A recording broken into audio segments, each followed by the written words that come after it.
Okay. Hi, Peggy.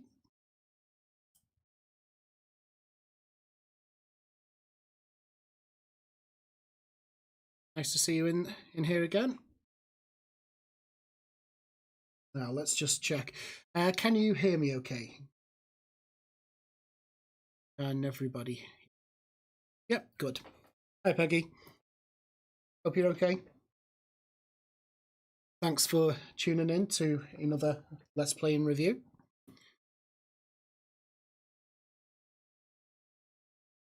Okay, so tonight we have 3 games as usual. Number 1 is going to be a game called Fusion, which is by a company called Red Mountain Games. We are going to finish with Haiku the Robot, which you might remember we tried to play a couple of weeks back. It maxed out the GPU on my machine, and therefore I couldn't stream and play the game at the same time, and actually messed up the stream for that week as well.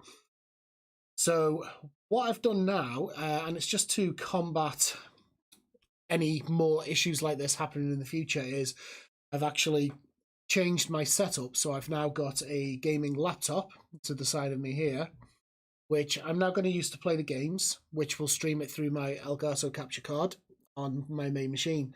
So regardless of the power that the game is consuming itself, we should not see any slowdown, and we should also be able to get good gameplay at 60 frames per second. So all going well, that's going to work absolutely fine. So we're going to give that a shot. And then we've also got Hexplosions, which is my own game. It's a game that I've been developing alongside my Unity dev battles with Code Cadaver. I will put links in the description for him as well, which is every 2 weeks we set ourselves a 2 weeks worth of tickets towards our own game completion, and then 2 weeks later we do a live stream where we go over what we've completed and we award ourselves points based on the tickets that we've completed, and if we've completed them all, we then decide who's going to win the round. So it's an actual game dev battle. It's really, really good. So if you haven't checked any of those out yet, go into my playlists and just take a look at Unity dev battles, and then you'll be able to see them from day one. And this is my game that I've been making during that dev battle. It's about 4 weeks since we started it. This is the 5th week. Yes, Peggy, it's Wales versus Canada. Yes, it is Welsh, and Mike is Canadian. Yes. It's actually a really good format. We're really enjoying it. It's something that motivates us to continue our own development, and it's something that I think is needed in order to push you that one step further. So my game it's a beta. Well, it's not even a beta. It's an alpha, and it's a development alpha build at that. I've just got it to a point where it's actually playable with power-ups. So and Coconut is actually watching as well. So hi Mike, how you doing? So yeah, it's very much an alpha at the moment. We're going to play it. We're going to have a little go. We're going to try and get a high score on it. I'm going to explain what the game does, the ideas that I've got for the future of it, things I'm going to be adding to it, things that I know are wrong with it at the moment, and all of that kind of thing. So I'm basically going to be critiquing and reviewing my own game. We know it's very much an alpha right now, but I want to open myself up to the same level of feedback that you guys get from myself on these weekly shows. So I'm going to release after, well, actually through the stream itself, I'm going to release the link where you can actually go ahead and download a copy of this demo yourself from itch.io. It's already there, but I'll give you the links to that whilst we're playing the game, and then you can go ahead, download it, give it a play. Let me know of any feedback that you've got for it, and then let me know of any additions you think would look well in the game. The same thing as I do to every other indie developer now. I expect people to do back to me on my game, so that should be fun. And actually, Cadaver, who's on the stream right now, he's making a really cool game as well. It's a platformer type game with music as the backbone, well, guitar as the backbone. So Mike has already created his hero character, who, funnily enough, is him. Not much of a hero, but there you go. He's got a guitar who's going to fire out kind of notes into the baddies, and I mean, if you watch the dev battles, you'll get the gist of what we're both trying to build. So I think the first game that I want to get into is Fusion, and this is like I say, this is on the new setup that I have now, where I've now got a gaming laptop which I'm going to be playing the games on to the side of me, and that's going to be streaming through my main PC. So hopefully all should go without a hitch, but we've heard that said before. So let's take a look.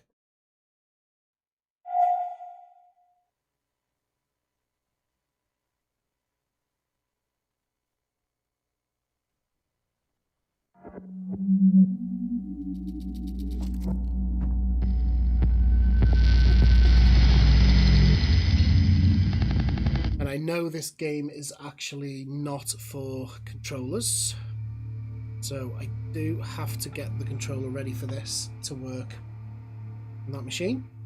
And I have set my mouse up to actually work on multiple machines, so this should work really well. So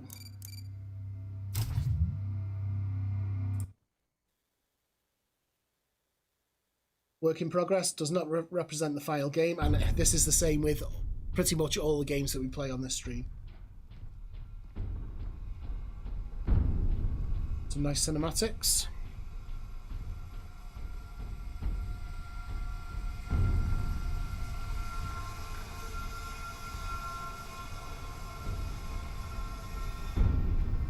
Hopefully you can all hear the audio good from this as well. And just let me know the quality of the actual video output from this. It should be 60 frames per second. If you can all let me know if the quality is good.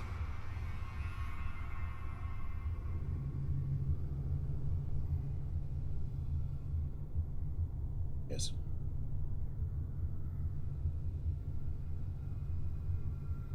Doesn't seem to be any voiceovers on this part. We've been digging the wall, and every time impulse impacts our gear, go and check it.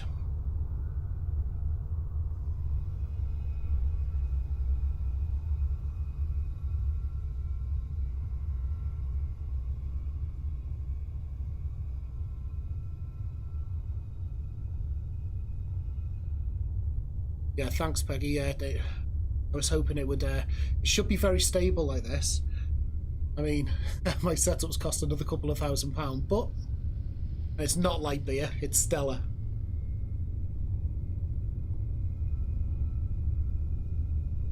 Maybe when you come down to the UK one day, Mike, we can show you how the UK Brits do it.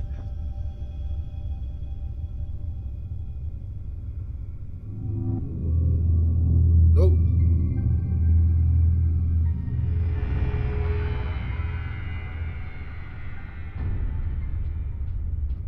Okay, nice cinematics.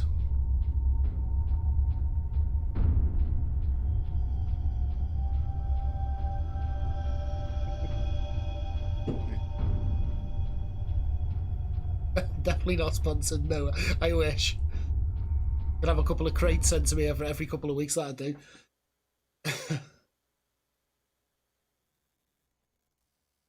What the hell happened? Yep.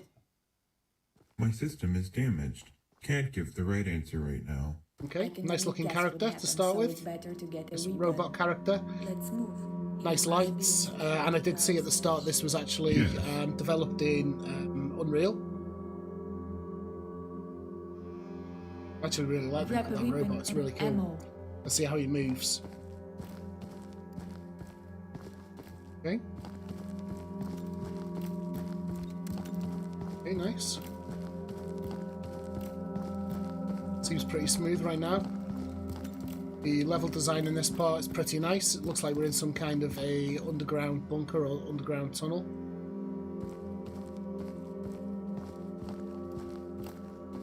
Some cool lighting effects going on.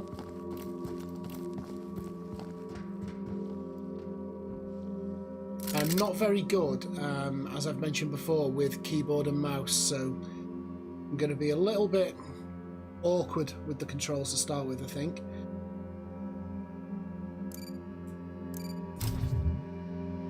I'm just waiting for Mike to turn around and say you're not very good with controller either, but...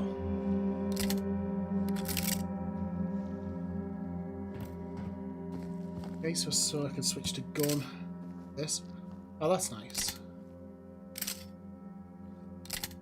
Yeah, that looks really good.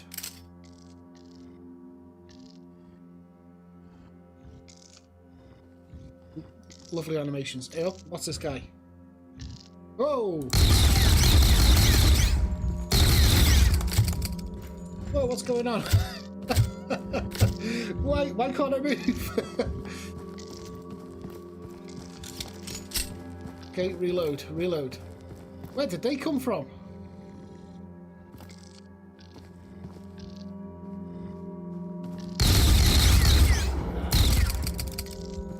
Oh, I've got no bullets.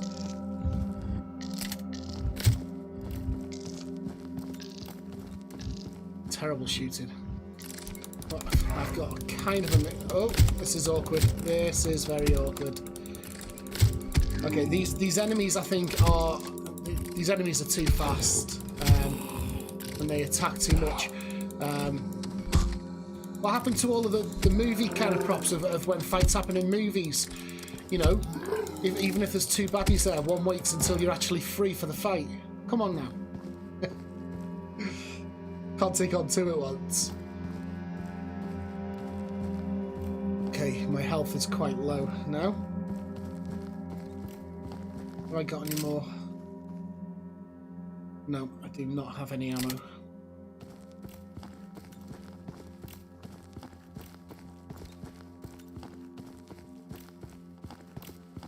Yeah, some clipping going on there. I did see that, Peggy, as well. Robot just went through the furniture. Yeah, there is some clipping. And it's. I think it's very important to for everybody to remember whilst they're watching this stream is that these are always pre-beta, pre-alpha, betas, alphas, you know, whatever they are. They're never kind of complete games that we play here. So it's open for suggestion on things to fix.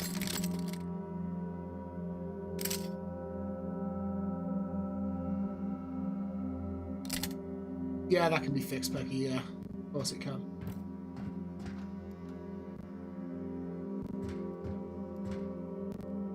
This is what I like about these streams, is because yes, sometimes we'll find issues with the games, but it's all to help the indie developers get better at what they're doing. If I was playing a AAA title, I wouldn't expect to see a load of bugs and stuff, and I wouldn't really expect to have much feedback on them. And that's what these sessions are valuable for, I think. Just because I might critique a game and then, you know, say there's lots of issues wrong with the game, etc., doesn't mean that it's a bad game. It just means that it's still in development and it's pretty rough right now, that's all. Some more ammo over here.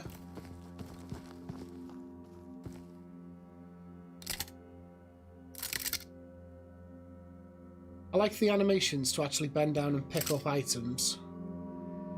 And I do have ammo now, so I can try and find some more baddies, I guess.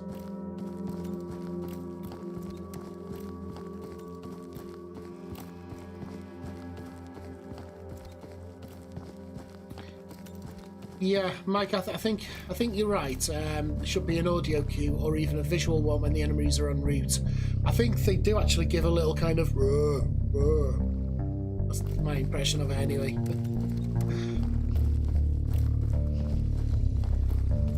I can hear something. Yeah, there was actually a little cue there. They took a few bullets. Whoa!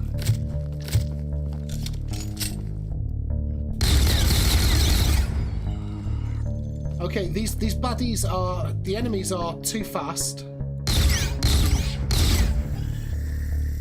They're too fast and they come onto you too quickly. They kind of latch onto you, so as you move away, their speed is pretty much either faster than your speed or the same speed as yours. So when an enemy comes right up onto you, it's very hard to get away from it. That might be by design, but it kind of doesn't feel right when you're playing the game. They don't go down easy, Peggy, you're right. And Mike, yeah, the android, the character is really nice. I'm really impressed with the character. It looks really good. The lights on it are really good. The animations, the holding of the gun, very nice.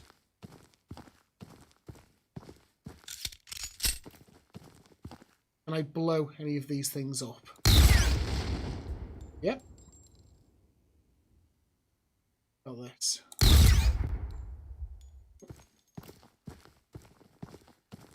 Always got to check if you can blow things up. And up here? Doesn't look like. I'm running out of bullets now as well. So the graphics look really nice. It's got an Unreal feel about it. I mean, most games made with Unreal kind of do, I guess. But then you can say that about 2D games with Unity, etc. I guess, you know, it's just flagship thing of Unreal is that it's really good for this kind of game, and it gives you a lot of things out of the box that you can actually tap into that actually Unity doesn't. Things like a third-person controller, such as the Android that we're looking at right now. You can get these kind of downloaded from the Unreal store very, very quickly and at a reasonable price, and they are actually fully fledged character controllers, as opposed to, I've tried to get some before off the Unity store, and I feel that the quality of the assets on the Unity store sometimes doesn't match what we can get from these.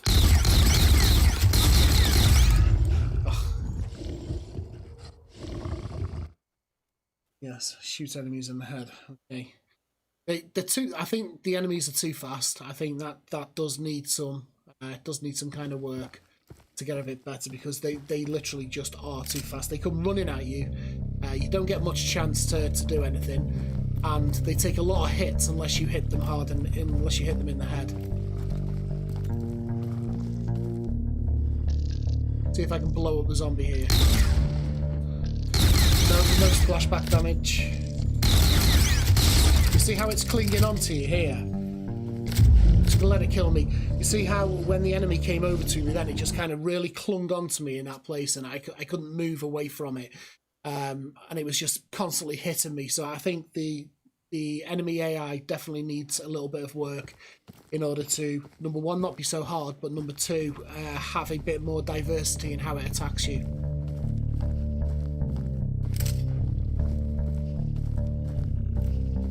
Again, it's easy for it to come off as unnecessary critique on these games, but it's not. These are things that the developer will think about fixing at a later point anyway. We're just highlighting them now.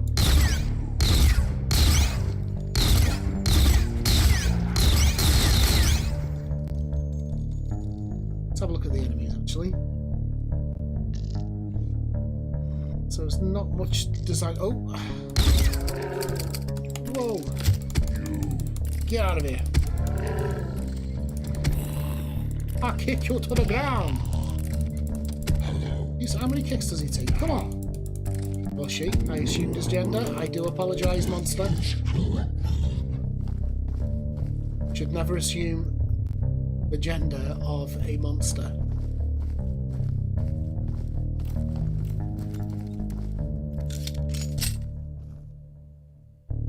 One thing I've noticed as well is the you have to manually reload, and great, you know, that's kind of what you need to do in real life. But a lot of games that if you try to fire once you've used your current bullets, it will kind of reload for you, and then it'll just do that automatic reload. Not sure if that's a gameplay decision by choice, but just a decision, an idea there of what you could do to make it feel a bit better. I'm actually really enjoying the game though. It feels nice, the graphics are nice, the character controller is certainly nice. I know what to expect down here now, so I should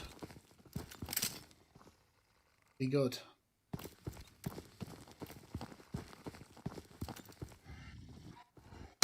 Wow, he's fast. That's... Whoa! It's like... Oh, like War Z.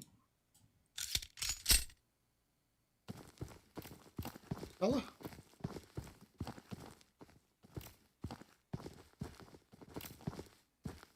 I don't know, Peggy. I'm not sure whether that's a me thing that it would make the game easier or whether it's a thing that the game needs.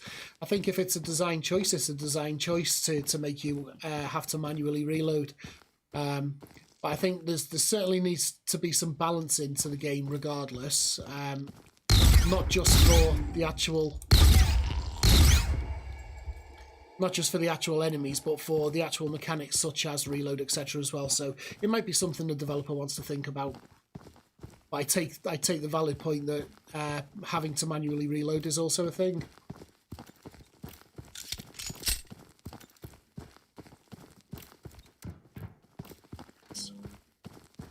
Opens up a nice new area here.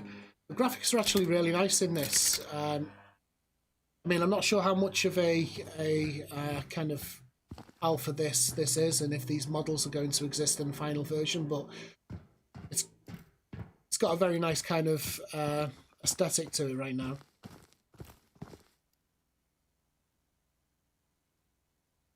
We have to get to the main office if we want to get out of here.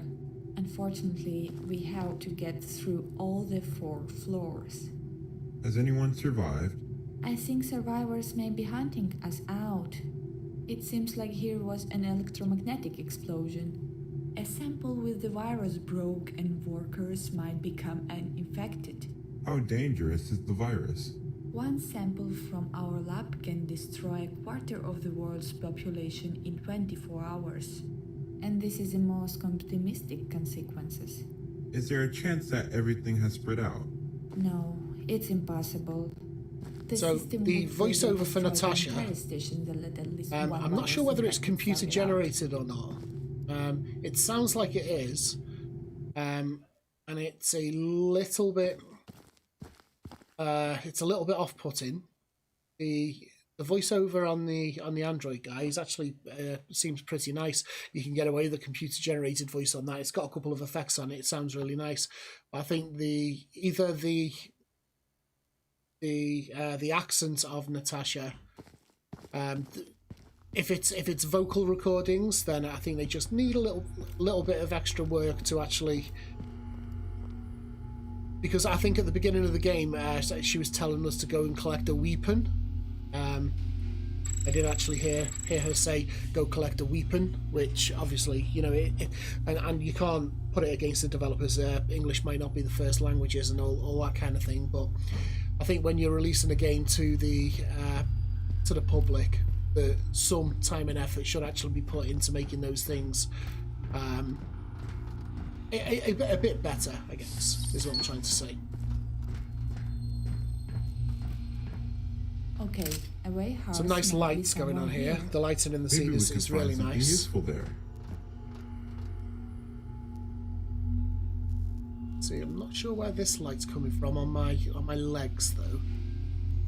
Unless I'm standing on a light, sorry. Which I don't think I am. So there seems to be like some kind of a stray light right at this place here.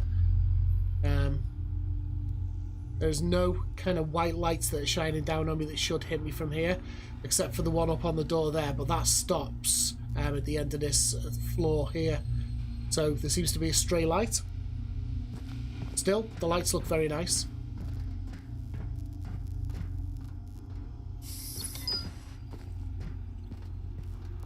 Right, is something going to try to attack me in here? I'm sure it is.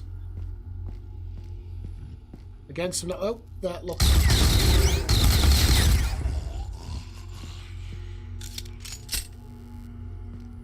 No problem.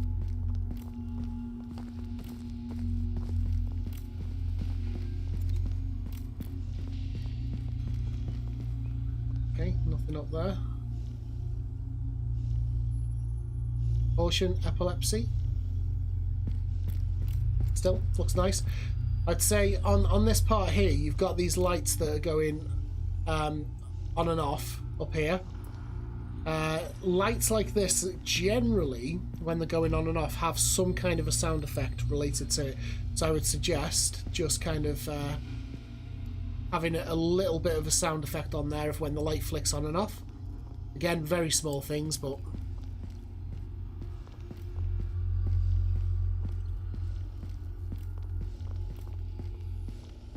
And I can definitely hear another enemy. Yes. Oh. Well, I got that without really seeing it. See if I can reload. Yep, got more bullets. More bullets up here. Let's go and get some more.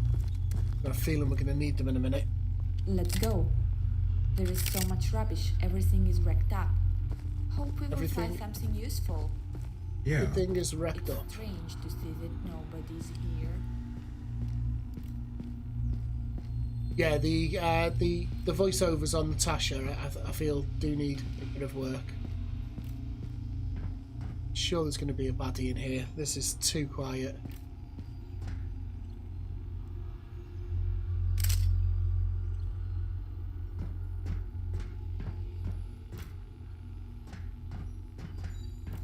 With games like this, I always like to explore and just make sure that I'm not missing anything.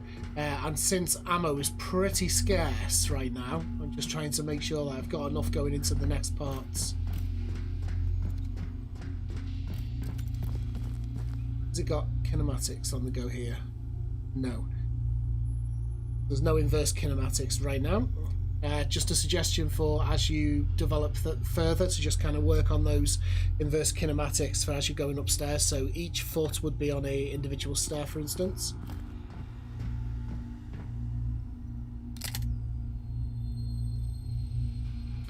Varnia, these freaks from laboratories come and carry their devices here and there for all day long. I changed the inscriptions on their boxes. Good luck with that. The lighting is really nice in the game as well. I know I've said it before, but it oh, whoa, go on. What are you doing? I just killed you. Oh, I shot that enemy quite a lot of times then, and they still continued to harass me. Harassment.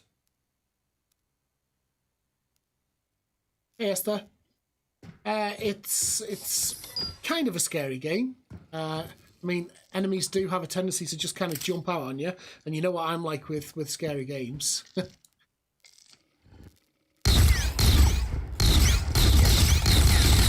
Come on now! That used way too many bullets. Nice shot. She tells me nice shot. I emptied a full clip and only hit it once. Oh, there's another baddie here, isn't there?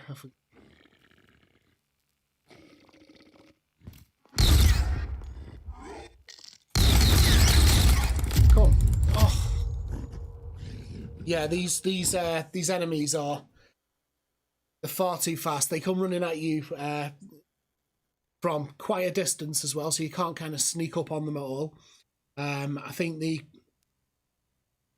needs to be some kind of collider detection of, number one, which way the enemy's facing. So if the enemy is facing towards you, you've got less of a distance between you before it recognises you there. If the enemy's turned away from you, you should be able to actually creep up on that enemy as long as you're quiet. So I think there needs to be some kind of work on the enemies going forward to make that happen. Again, these are all things that can be added into the final game. That's what these sessions are for.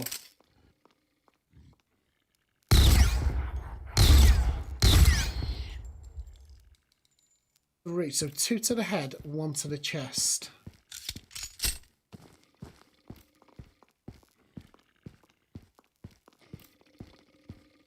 Now this one here, it's dark and I can't actually see the enemy when he comes at this part. Yeah, that's really hard to see that enemy. Weird looking enemy, that too. Hello. Right, let's go get this ammo that we know is here.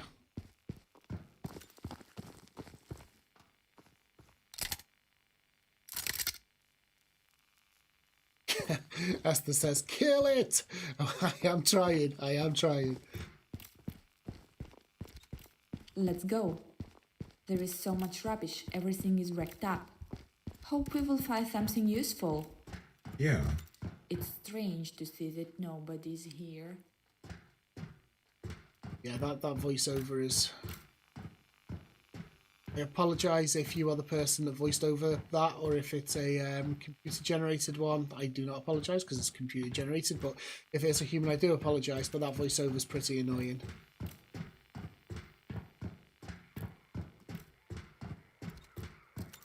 I mean, it's great for now to get a feel for kind of how the audio is going to work within the game, but... Oh, we have new guns.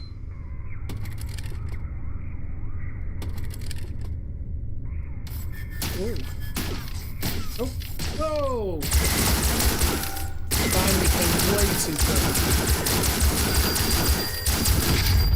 And it also took way too many bullets. Maybe you should be reprogrammed as a killing machine. Well, thanks. You're not the first girl to say that to me.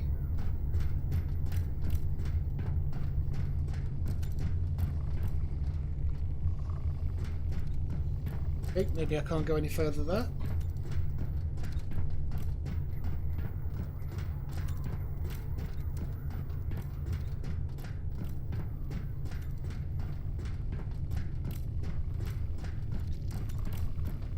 The game actually feels nice. Oh, come on now, come on. Not fair. What do you think you are? Getting these lights that are up here, this one going on and off, a little bit of a sound effect on there just to highlight that a little bit more. Again, that's just kind of polish on a game. But if I don't highlight them now, you won't get to know about them. I can hear an enemy. Now there shouldn't be an enemy there because there wasn't one a second ago. And there we go. Too fast. Running to me again.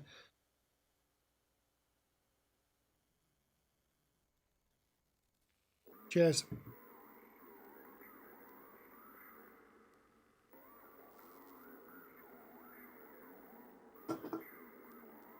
Okay, whoever finished up here. Don't have new gun.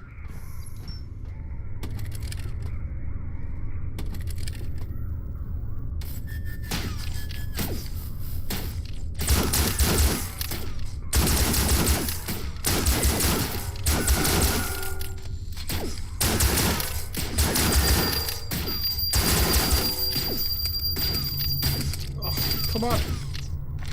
Way too many bullets to kill this enemy.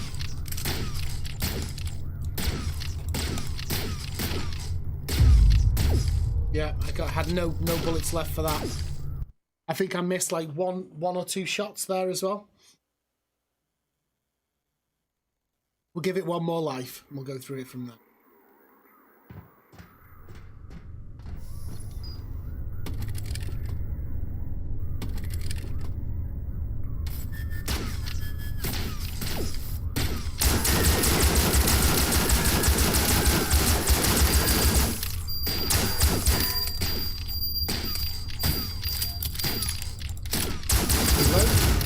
There we go. So it took a full clip and a couple more after reloading, which doesn't happen automatically. So that's quite a hard scenario, that I think. And is there going to be more enemies here? Because there was on the last playthrough on this area.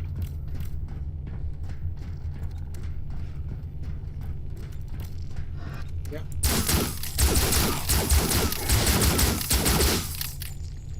I did actually notice. Nasty. Ooh, nasty. I did actually notice when I was walking or running before, and I went to pick up an object. I can't remember whether it was ammo. Kind of pushed me over to the pickup, but then the controller, the character controller, broke where it just carried on running on its own.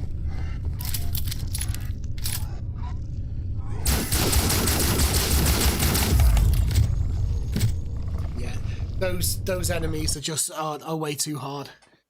I think we've played through enough of that kind of level right now. Anyway, if the developers are watching this, we play through some of the game, and I tend to play it off stream later on, just kind of have more of a play of it and see what's there, and if I notice anything else that I think could be of use to the developers, I generally go off and just send them a tweet or something, just like them. But overall, it's a nice feeling game. The lighting is really nice in it. The level design seems to be really nice. The enemy design, not so great right now. I think I'm not saying the enemies aren't great. I'm saying the actual the AI of the enemies, it doesn't feel so great right now. The fact that they can run over to you really, really fast, they catch up with you. You can't move away. They actually move faster than you, I think, so you can't move away from them to get into a better kind of position where you can start shooting them or attacking them. So it kind of, once you've got two enemies on you, it's kind of, you're just going to die, I think, and that kind of makes it really hard. It may be that I'm just not skillful enough, and people are more skillful than me and able to go through the game. But I think for onboarding people into the game, considering this is the start as well, it may not be the start, but it's the kind of demo, I think there needs to be some balancing on the enemies and the damage that a single shot will do. Also, I mentioned about the colliders coming closer, creeping up on enemies. That's that kind of thing. I know that will come kind of later on in development as well, but whilst you're creating these prototype scenes right now, it might be nice to get those mechanics in place, because what I've noticed is with this game, there seems to be quite a lot of polish on the level design and the characters, which is great, that's fine. But that same level of finishing and polish doesn't seem to have gone over onto the actual mechanics of the game. So I'd say where you're at right now, I would stop with the level design side of things and just work on tightening up the actual gameplay itself, because that's what we all play games for, right? For the actual gameplay. Okay, so enough rabbiting on from that one. Let's exit from there. And I think the next game that I want to play is going to be my own game, as I spoke about before. Having the platform to be able to put my game on and just show the progress of that is great. It's a benefit, I guess. Again, this game is something that I've been creating alongside a fellow developer who's in on the chat right now, which is Code Cadaver, which is Mike from Canada. He's developing his game and I'm developing mine, and every couple of weeks we join on a stream and we go through the tickets that we've completed during that 2-week period, and we show the progress of our game and show what things we've got working and see who can win that week on a battle. Right now, we are 1-1 right now over the weeks, but I think the real win here, and I said this on the stream last Sunday, was the fact that I've now got a game that's in a format that can actually be played by other people, and I have got this game now. I'm going to, let me just switch to here. I'm gonna switch back to that.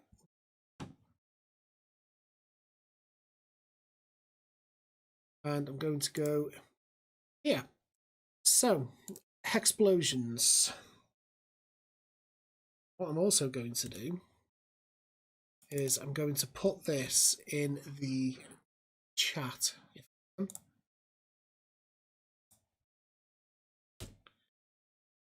So the link that I've just pasted into the chat is you can actually go and download this game right now. It's very much an alpha. I had yeah, beware of the colours. You're not wrong, Esther. However, I have uploaded a new version in the last hour or so. So if you, Peggy and Mike and Esther, if you want to go ahead and download this new version, you'll see that the colours are much easier to actually understand now. You're not the only one who mixed colours up, Esther. Mike messaged me at around about 2 a.m. this morning, almost crying because he didn't get a match that he thought was the colours. But I just looked at the screenshot and told him that the colours were wrong, so he went off crying into his pillow. Oh, nice, Peggy. Okay, so you've got the latest version. Good. So Mike and Esther, if you are currently on the version that I sent over last night, then you should definitely go and download the most recent version, because there's quite a few things fixed up in that. All right, so let me zoom in to this so that people can read it on the actual stream. So Hexplosions at its heart is a match 3 puzzle game, but with strategic planning you can work towards a high score worthy of our global leaderboards. This game is a pure development build right now, and as such will likely not function correctly or have all features included. So the reason that I'm posting this is because I do these critiques and feedbacks and reviews every single week on other indie developers and their games, so I'm putting myself in the same position and saying, go ahead, download the game that I'm working on right now. Let me know of any things that can make it better. Let me know of any things that are wrong. Let me know of any things that you hate in the game. And then I can look at them, or we can all look at them together on future streams as well, and just kind of make the game better between us all. I don't get hurt by any of these kind of things, any of these constructive feedback, because that's exactly what it is, constructive feedback. I will relish every single comment I get on this game from people testing it out. So fill your boots, go ahead, be as nice or as nasty as you want with the game. Just go ahead. You can download it. It's available for 64-bit and 32-bit Windows and Mac OS X at the moment, and I'm going to be pushing out onto mobile before it's actually got a full release as well. But for now, these are the platforms that I'm focusing on. So I guess let's just get into some of the gameplay. And I'm actually going to try right now and get a high score. Let's have a go. So as, you'll probably notice watching on the stream now that the colours, you can actually make the colours out much better now. So the object is to never fill this grid. You've got to keep continuously going in the game without filling that grid. As soon as that grid is full and you have nowhere to place one of these 3 pieces at the bottom with X, A or B, it's going to be game over. So the high score comes when you match 3. When you continuously match 3, so you match 3, then match 3 again, and so on and so forth, you get multipliers, which doubles the score each time. So 2 times multiplier for match 3 would be 6 points, and then 9, and so forth. We've got a couple of power-ups in here, which is a reload power-up, which will replace all 3 of these player pieces at the bottom here. Peggy, you don't need a controller. You can do it with keyboard as well. So as soon as you make a move, use one of the arrow buttons on the keyboard, it will automatically change the buttons to be the keyboard buttons that it should be. So you'll see what they are from there. I'll show you that working out actually. So if I just go, see, I've just moved on the keyboard and it's changed 1, 2, 3 QWE. Now I'm going to get the controller again and just move that, and there we go. So bomb, you will, if I put a bomb in this middle one here, for instance, it will explode all of the elements within inside this. Peggy, just 1, 2, 3. 1, 2, 3 places a piece. The arrow keys move through the grid, and QWE do the power-ups. So bomb, if you put one in the middle here, it'll explode all of the pieces, but it'll also have splash damage. So if you have pieces right alongside it that have an outer piece on there, it will also explode those. So you have to be quite tactical with how you use that one, because you may not want to actually get rid of an outer hex, because you might want to use it for something, for another match going forward. And then we've got the final power up, which is multiplayer chain. So every time you make a match, and I'm going to show you this working now, I'm going to make a match. I'm just going to put this there first. So I'm going to make a match. And you can see now at the top, I've got 2 times multiplier. And in fact, the pieces that have just landed in my player pieces right now are perfect for me to demonstrate what that power up actually does. So the multiplier chain allows you to make a move without losing your multiplier. So I'm gonna hit RB, and you can see right at the top here we've now got this icon for multiplier chain. So if I go ahead and place this yellow piece here, it's now used my multiplier chain, but it hasn't killed my multiplier. So if I go back to here right now and hit X, you'll see now that I've got 3 times multiplier. So that's, and this is how you need to master all of these power-ups and the grid itself to actually be able to get a high score in the future, I think. But it's quite tactical. So I'm just going to play through it now. Let's just check the comments before I do. You can use the numpad. Will be nice to map the controls on the keyboard. The controls are mapped on the keyboard now, Esther. If you take a look at the screen right now, they're XAB, LB, Y, and RB for a controller. And if I go ahead and change to keyboard, you'll see that they've just switched to 1, 2, 3 to place a piece, and Q, W, E to actually use a power up. So they do work in that way. So let's try and get a high score now. I think if someone wants to just let me know in the comments, I can't remember what the high score was, but I think it's something like 350. Let's see if we can beat that. And I'm going to explain some of the tactics I'm using that I've picked up whilst I've been playing this game during development. So what I could do here is place the blue and then place the pinks, which would give me a 3 times multiplier. However, I have this purple here under B that I won't be able to make a match after that point. So what I'm going to do is I'm going to get rid of that B first, that purple one here. And then I'm going to make these 2 matches in the hopes that when I get another 3 player pieces pop up once these ones have gone, that it's something else I can make a match with, probably a purple, hopefully a purple. So let's go ahead and hit X. Okay. We weren't that lucky that time, unfortunately, but go here. Here. Okay.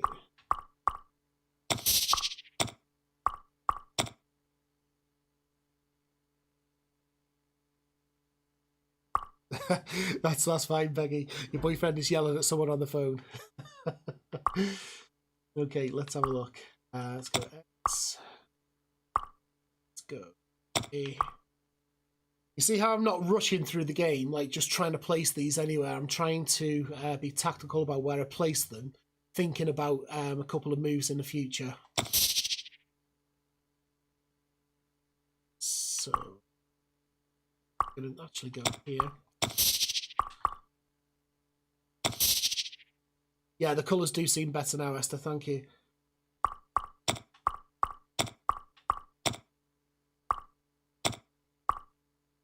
Let's try and put. Wanted to go there, so let's try. Let's go here.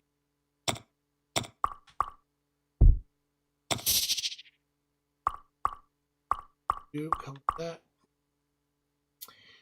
Want my match to be, so the only match I can get here is going to be oranges. So let me just put some of these down first.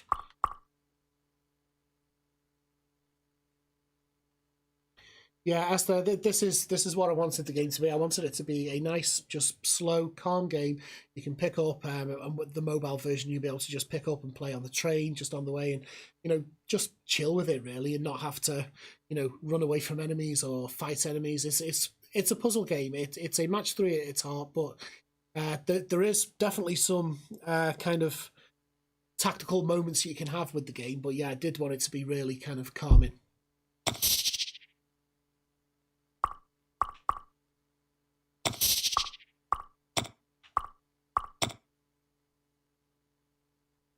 58 points right now. I think I'm already about 7 times the amount that Mike could get.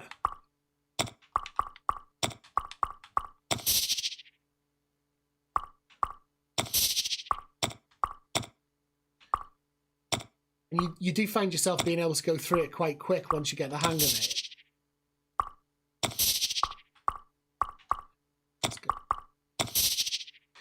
Let's try.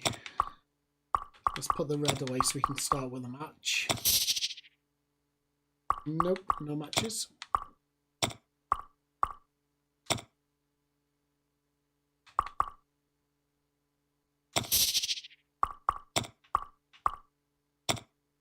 And also, if you get a full hex, Mike says, if it wasn't for your cheating colour scheme, I'd have beaten your score. Yeah, of course you would. Of course you would. If you also get a full hex, which is 3 of the same colour in one space, that actually gives you 10 points. And if you're on a multiplier, you get 10 points. That will also be in the multiplier. So if you're on a current like 5 or 6 multiplier, you'll actually get like 50 or 60 points for that too.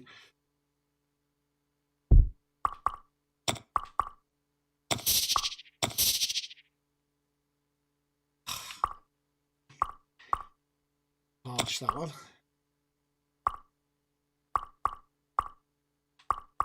Do that now.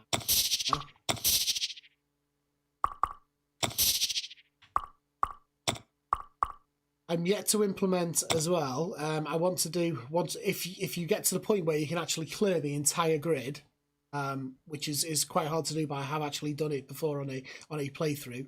Is if you do manage to clear the entire grid, I need to put something in there that actually gives you a lot of extra points for that. And Esther, are the power-ups available only once? So they are right now in this version. However, the elements on the left-hand side, the power-ups that you see there, they are going to be, if I can just move out the screen a little bit, you can see those there. These basically mean that at the moment, if I collect a load of yellows and hit the top of this, the top of the bar at the top on the left one, it'll give me 250 points. Next, if I do pinks, it'll give me 100, blues 200, and greens 200 extra points. However, so these are random. The points at the top there are random. So, and what they can actually be as well are random power-ups. Some of them will be rarer than others, but you will also be able to earn power-ups from filling those left-hand side bars just by completing colours within the grid itself as well. It's a future mechanic which I'm working on next. Yeah, I'm like the Matrix. That's look, yeah, Matrix.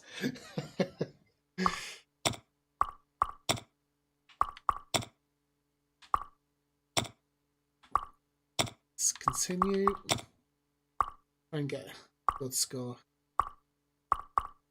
Go here. The game is kind of fully playable with how it is right now. I'm going to be making lots of updates to this over the next couple of weeks, so you're going to see lots of different versions popping up, and I'll make sure to include in the release notes as well exactly what I've updated, just to keep everyone up to date.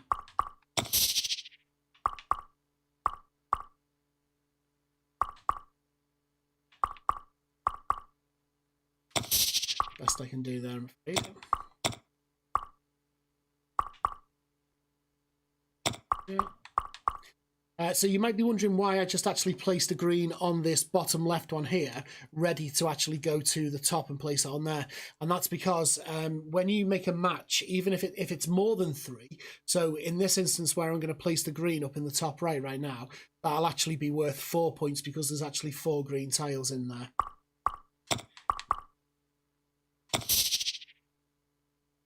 And I think one thing that I'm noticing whilst playing this myself on stream is that there's no clear indication of how many points you're actually earning for these matches.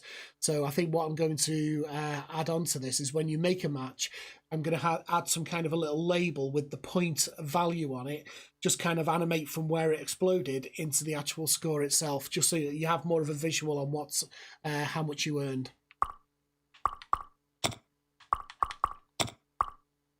Giving myself feedback on my own game. Love it.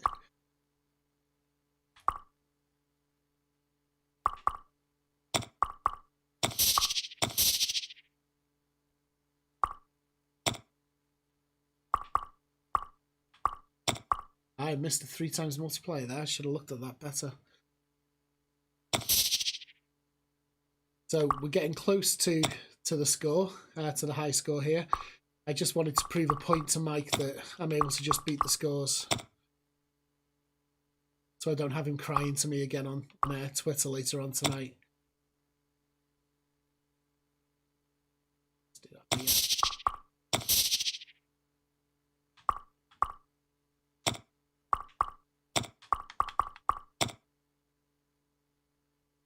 See, now the grid is getting quite full.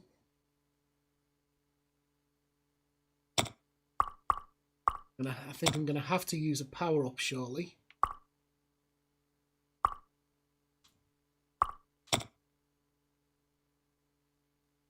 Let's have a look.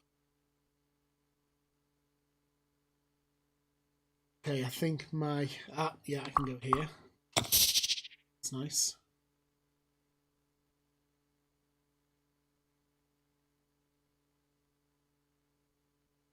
I think I'm very limited in the moves I have left here. Manipulating the... Yeah, I'm manipulating the code right now, yes. Okay, let's have a look. This is gonna... I'm fighting here. Very much fighting.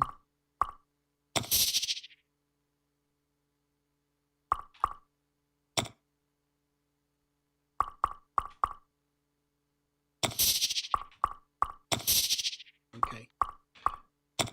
Safe for now.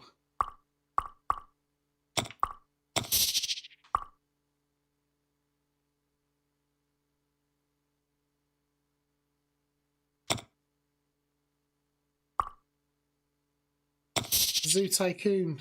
I've never really played those games, so I'm not sure if what kind of fun can be had with those. Are they good games to play?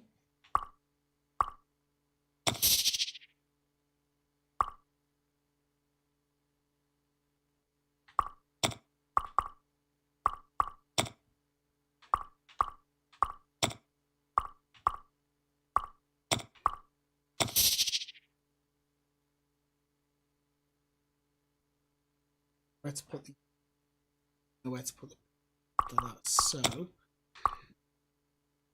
this is what I like about these games, that you just have to kind of sit back and just kind of figure out and strategically place your next moves.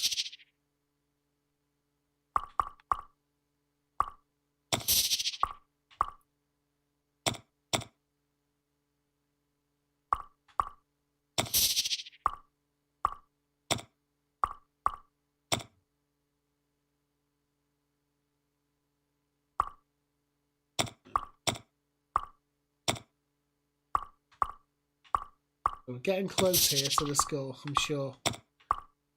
Does anyone actually know what the high score is right now?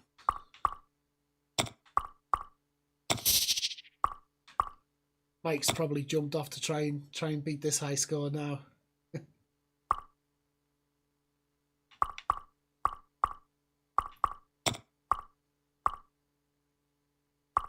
That one.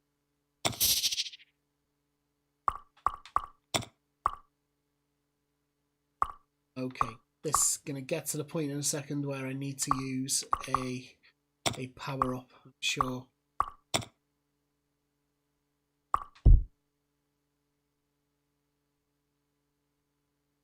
So Esther says, do not know if this will ruin your concept, but will be nice to have an indicator you're almost filling the grid to lose.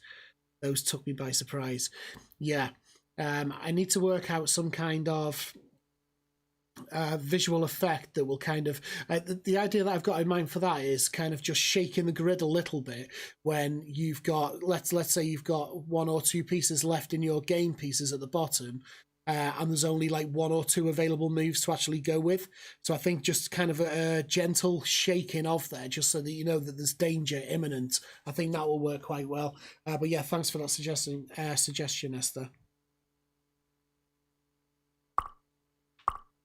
Let's have a look. Go here. I should have thought about using my power up before. Well, there we go. No high score this time. And I know that in fact, Esther, what you were just saying there, right then on the comments, was actually a true case of what just happened in game. Whereas I made one false move and that was it. Kind of it was gone. What I also might think about doing is having a continue, so that you have a single continue for a game, and then once it gets to that stage where you've got no pieces, because it does kind of take you by surprise, it would actually say, okay, you've now got one continue to be able to continue, and it will replace the pieces, and then you have that chance then to continue from there. So I think that's another good thing that I can actually add into the game.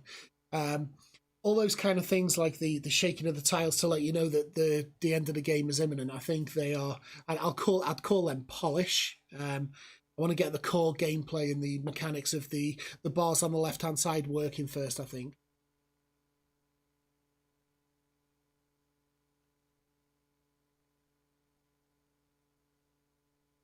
Yeah, it looked like I still had a move, Peggy, but as soon as I put that piece down, the next pieces that were generated as my player pieces didn't have anywhere to go. So what we didn't actually see there is that the pieces got generated and then it worked out that there was nowhere to go, so it was game over. So I think there needs to be something. Maybe I don't take it to this game over screen straight at the start. Maybe I just kind of put a modal up to say it's, it's game over. So you can still see in the background what the actual grid was when you died, and then it'll take you to the game over screen after that point. Maybe have like kind of a delay, a couple of seconds delay or something.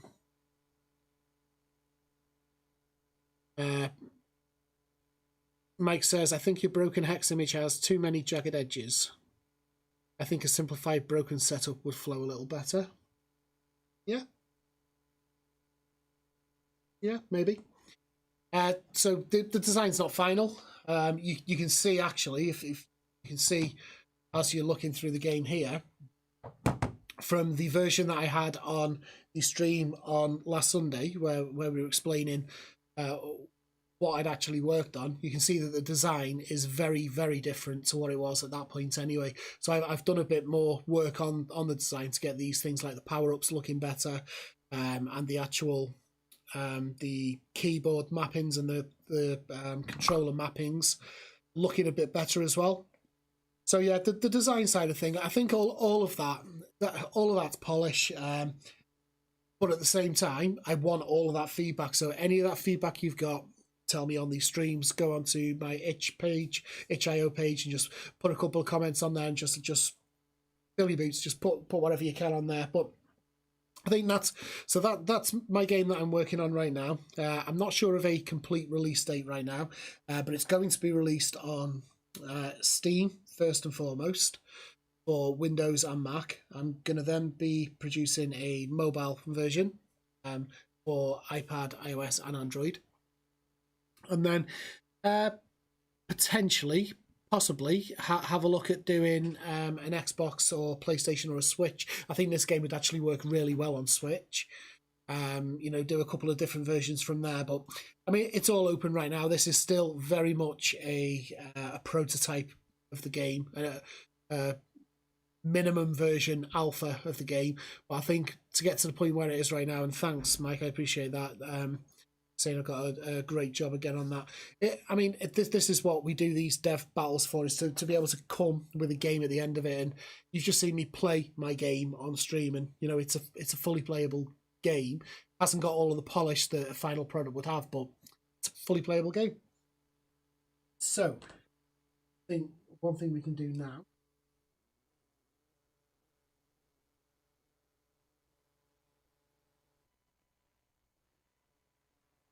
need to have some kind of quit button on there as well. Note to self: have a quit and an exit button. The final game that we've got to play right now is Haiku, and I just want to make a point about Haiku right now.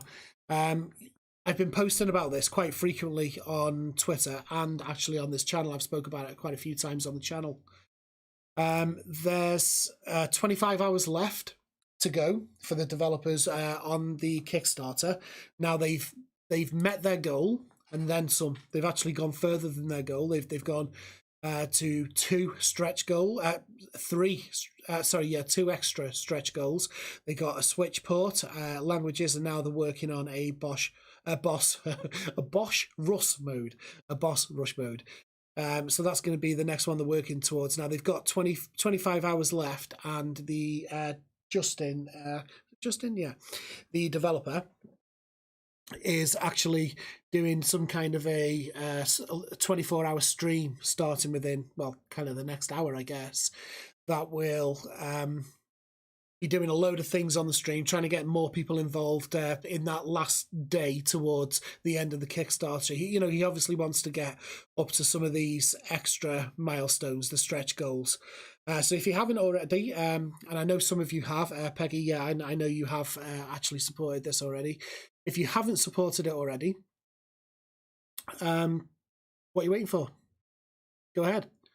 Jump on. Anything counts. You can pledge without a reward, £10 or $10, whatever it works out to in that.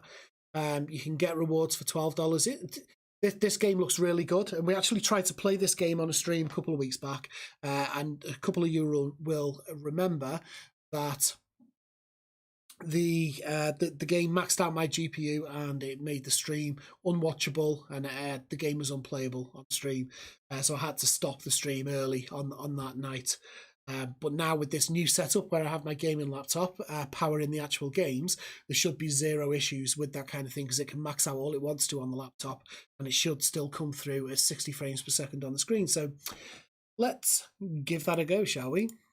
I'm excited to actually see this working.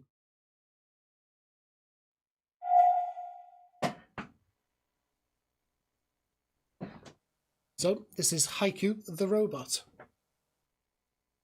And already we can see that it is actually playable.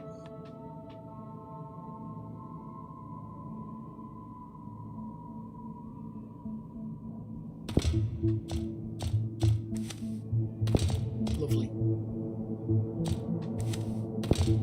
So you can see this is a cute little robot. I have mentioned on the... So I need to actually say the feedback points I had on it originally, because nobody was able to watch that part of the stream. So I noticed one thing that happened here is when the character moves to just at the edge of this platform here, you notice him sliding down. So he slides right down to the bottom on there. So I think there's some kind of...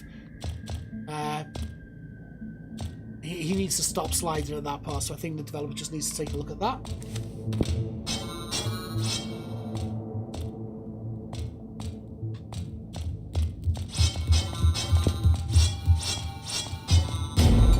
The game feels really nice to play. These pickups, the graphics are really nice, the pickups look really nice, and the audio is really good as well. I'm very impressed with this game, which is why I've been promoting it on my channel quite a bit.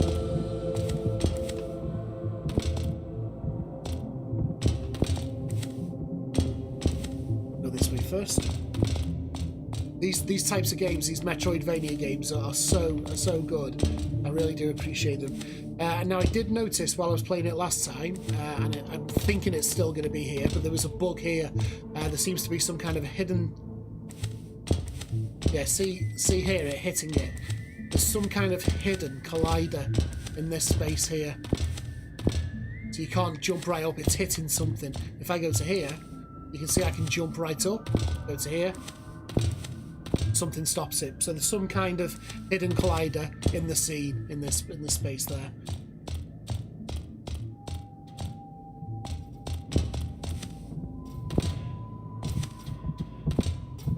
Character feels really nice.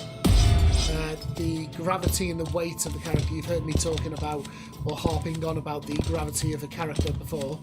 It feels really nice, it feels really fluid, feels weighted really well. I'll get up there, yeah. Enemies are very relative to the actual, to the game itself. The kind of circuit boards and screws and...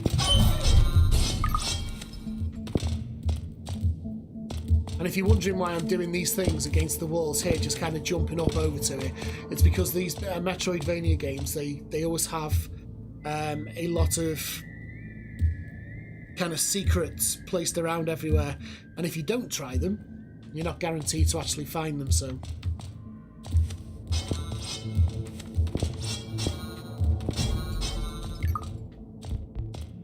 go back through there.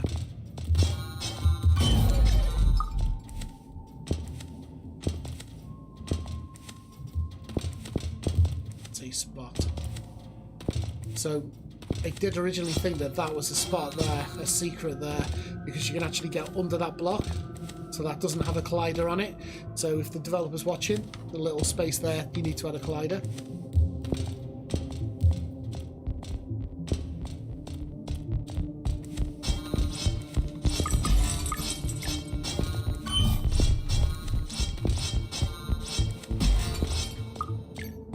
These little pickups are really cute.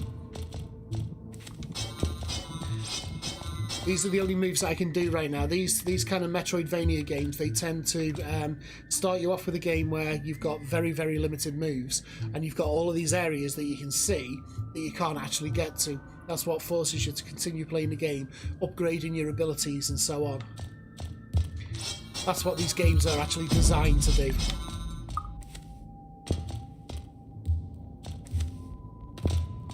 Like, see this one for instance here, I'm pretty sure that in one part of the game there'll likely be some kind of a wall jump or a double jump that will enable you to get higher up that section to see if there's maybe some kind of a secret there.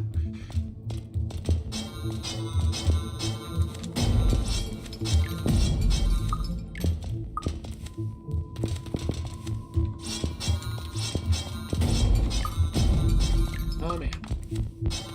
I'm just happy to be able to play on stream.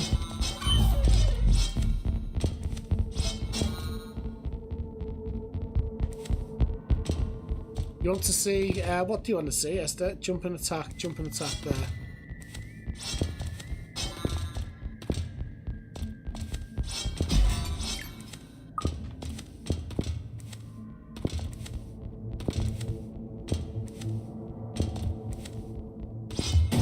So the part that we actually spoke about down here before, about the double jumps and the wall jumps to get up to here, this is the area that you could have got to, and it looks like these blocks here are breakable, so maybe in the future that it is actually true what I just said. This may be some kind of a power-up. Lovely. I love the graphics on this, so nice, really, really nice. Bomb, press B. Okay, so this will likely break those broken blocks.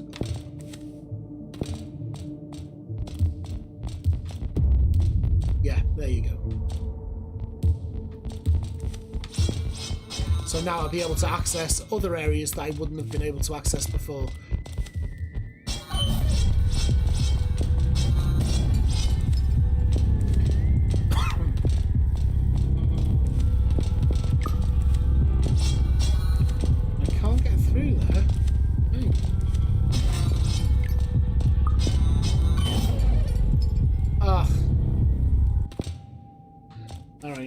Let's see. So there must be somewhere I can get through that's got some of those blocks there. So I need to find those. There's still no... One thing that's very, very big about Metroidvania games is that because they're so big and they have so many like kind of twists and turns and tunnels that you have to go through and secrets, etc. There's generally always a map of sorts. Now I do know that this game doesn't have a map as yet. I have spoken to the developer about this, and that would have been one of the first things I would have created in a Metroidvania demo. The developer hasn't done that, but he knows that a map is on the time frames.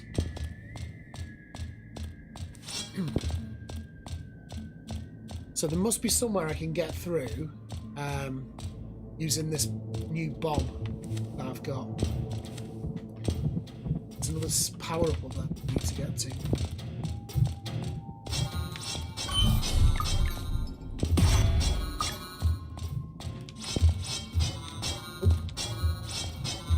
One thing that I've noticed actually that's happening here right now is when I move left, it's moving automatically right straight away.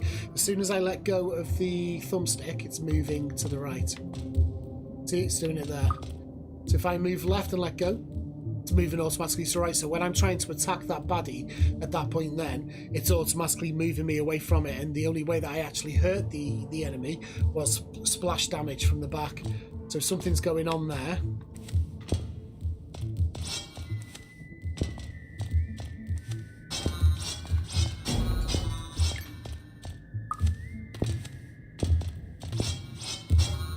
Yeah, it's happening again all the time there now. I'm not sure if I've broken the game now. You can see there, just move left. Ah.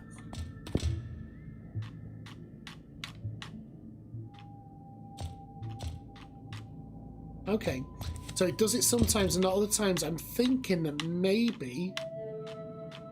Yeah, see there?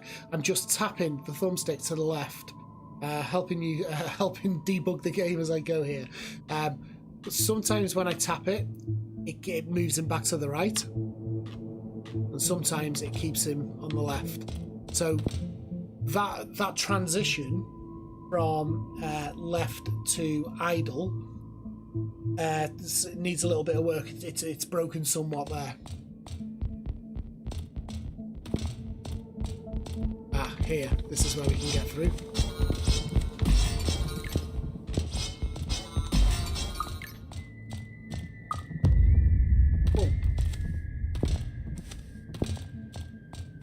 Okay, go up there. And also go this way. I'll try this way first. No, I won't. I'll actually go left first.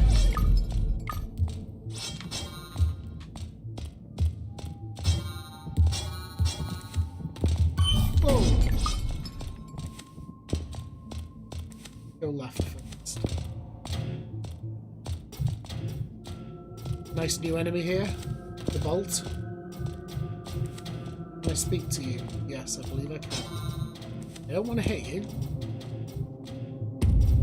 What key is listen? Up. I had to press up. Hello there. I got a bit lost down here. Oh, I'll try and help. I only came to study how much the virus had spread. Very fitting for this time of the year as well. And now I can't seem to find my way out. Okay. Well, you're on your own, mate, because there's no map.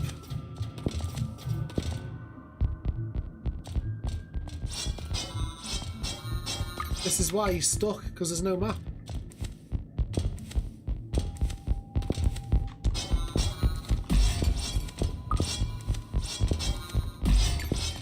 Nice little effect when you land on these platforms here.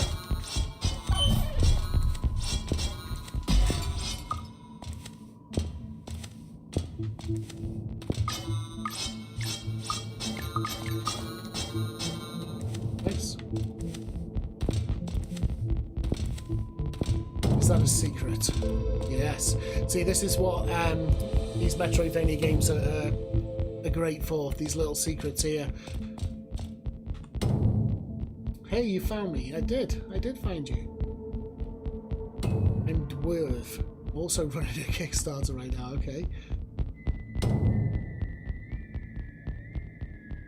I think I must have fallen asleep and awoken in an alternative timeline or something.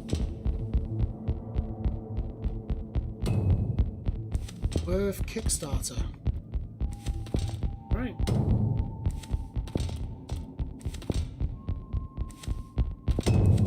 Kind of a ploy to get us to take a look at that, I guess. Aha, here's that power up. What are you going to give me this time? Double jump. Give me a double jump. Roll. Press Y. Ah, okay. I can get through to another section. I remember. I saw. In fact, I can go this way, I think.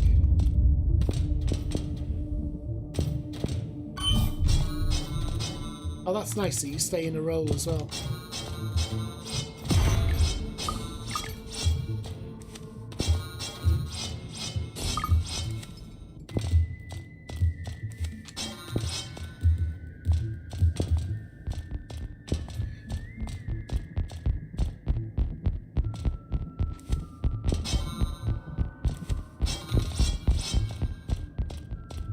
is up here.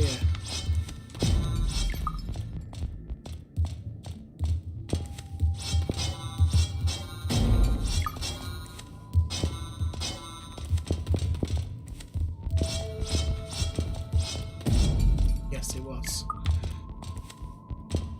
Esther says, I noticed they are aiming at Apple Arcade. If they use the word virus, they're not going to accept the game, I think. Very possible. It's such strange times right now that I think you might be right.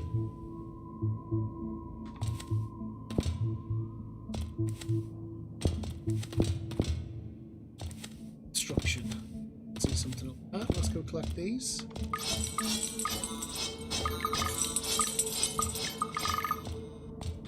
Nice collectibles. We all love collectibles. This is where it gets confusing now because we are quite a way into these levels and we haven't got a clue where we are because there's no map.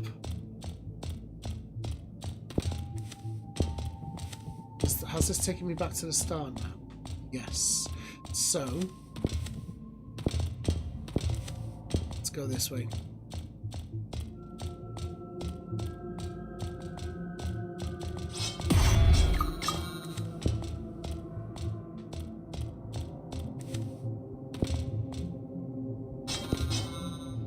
Under construction.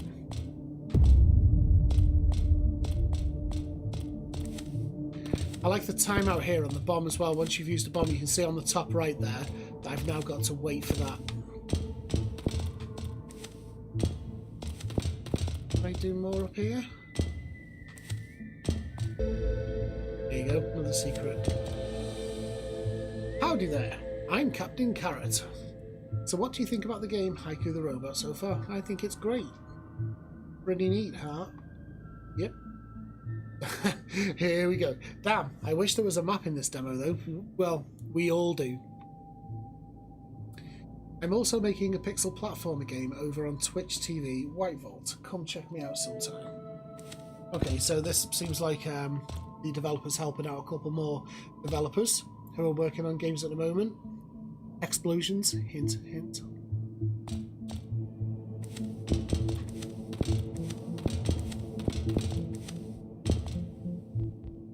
Takes us back to here, really be.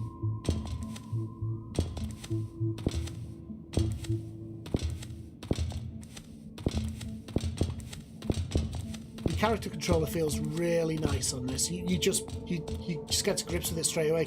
And last week you might remember I was playing another Metroidvania game, which just, I mean, I didn't like giving the criticism that I gave to the game because it felt unfair, but the game just didn't seem to go anywhere for me. This game feels solid. It feels like it's got a purpose, you know.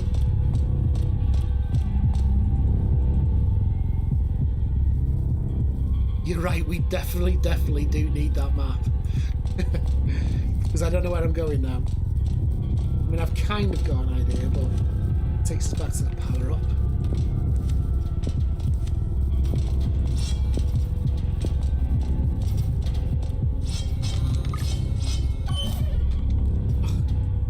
Where's it going to take me? Oh, not back to that power up. I've collected another one since then. I know that is the power up.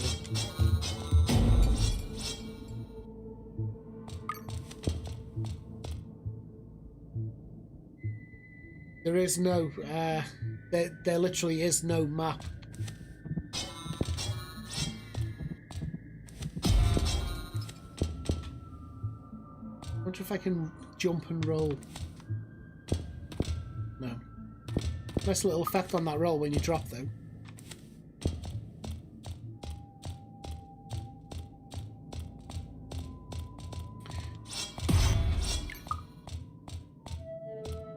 So this game feels just really good. I just want to play more of this game. And that's what a game like this needs to be. It needs to be pulling you into this point.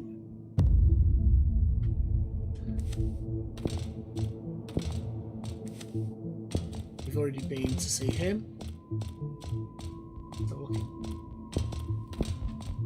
I don't think we've actually been down here.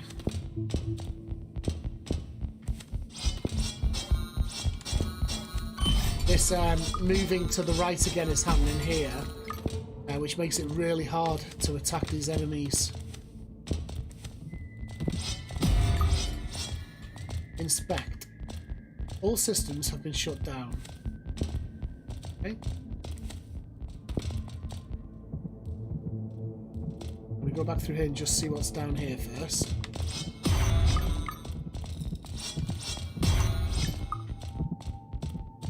See if there's any secrets. There isn't.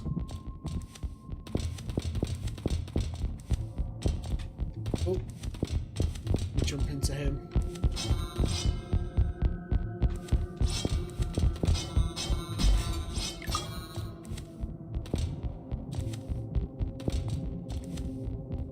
Try up here.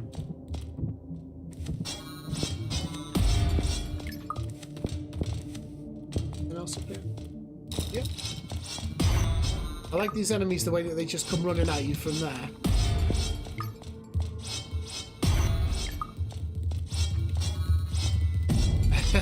Bit of a glitch there. Oh no, it's because he's in a secret zone. Yeah, look at this. I knocked the baddie into the secret area.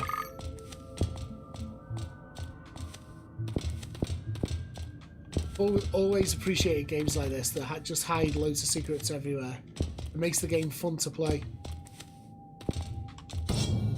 I'm one of those kind of gamers that just likes to play games where you can spend hours just going around searching for things.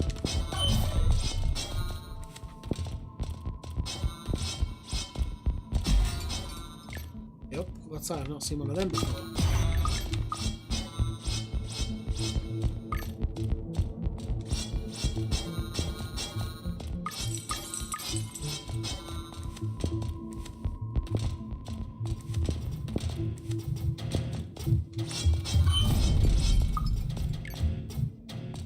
Okay, as you're moving further through the demo here, it's very, very, very clear that we're in need of a map.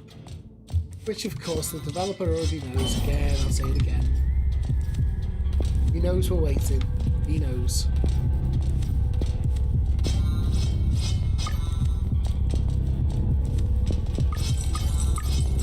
Well, this is the guy that needed my help before. Oh!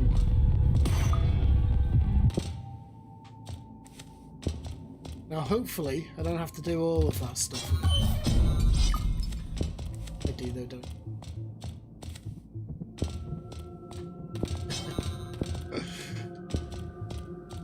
See if I can remember the way to go. I can't.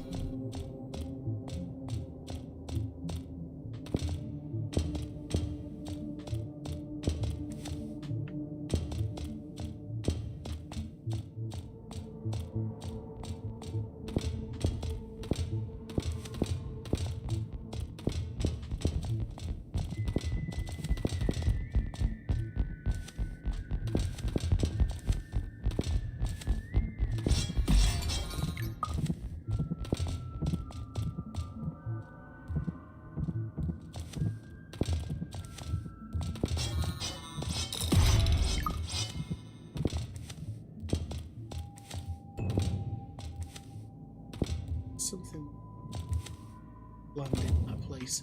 Missed it. Yeah, it did take me quite a ways back there, didn't it?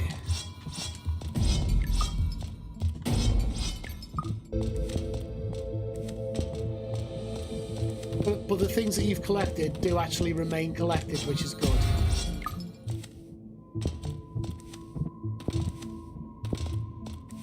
So I guess that's more of a checkpoint rather than an actual restart point. Can't get into there. I wanted to try and get those collectibles there, but...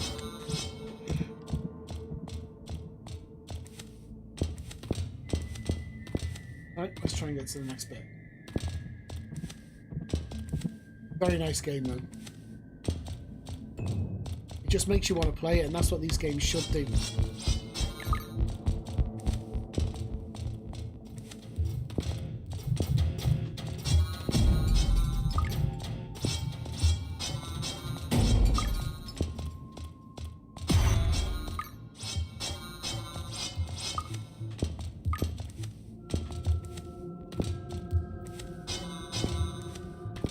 hit him, move him away a bit.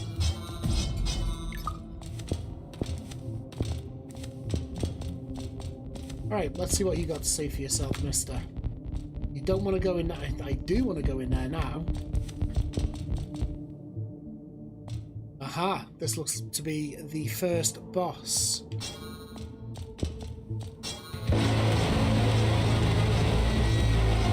Alright, calm down.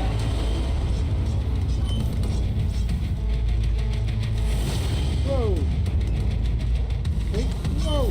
How do I get past you there? Ah, roll, maybe.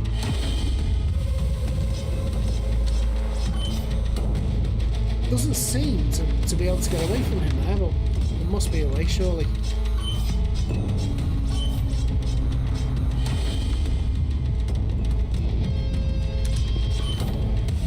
How do I get away from him there? Oh. It was a nice boss, but now I'm all the way back here.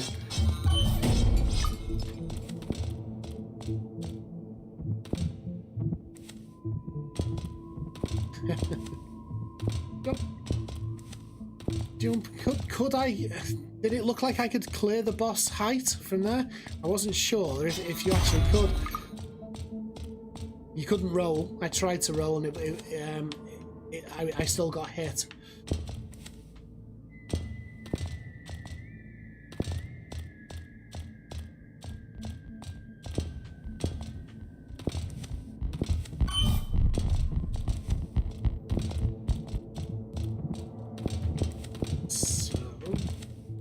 Might be able to get back to this place quite quick.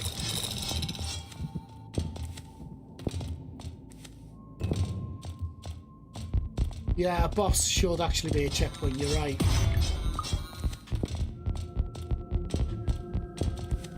I'm gonna rush through and try to get to him.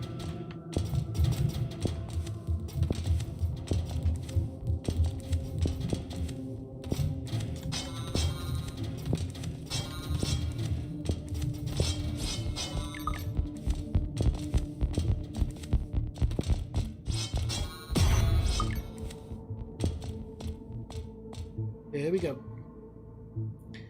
Got to him quite quick, so let me just check heights here. Okay, I can actually clear him height-wise.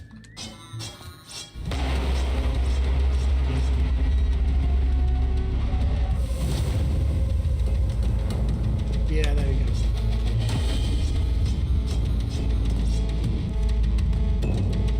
Nice.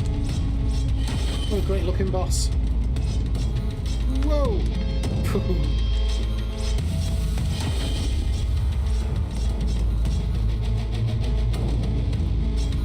Nice. Love it. This boss fight feels really, really nice.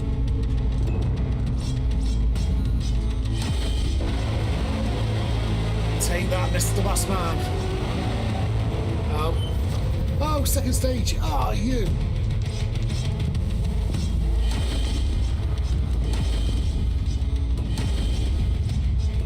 Oh, this moving to the side is killing me here. Oh.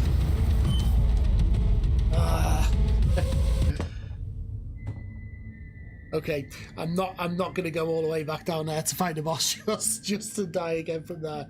But I would suggest, if you're watching the stream and you want to see what it's like to complete the boss, I would absolutely number one, go and support the developers of this game and go take a look at their Kickstarter and put some funding in there for them. Like I say, they are coming up to the last 24 hours. Now let's give it a refresh and see where they're at with their goals. So they're at 27,230. Esther, yeah, it's a very nice game actually. Becky says the first boss should be easier.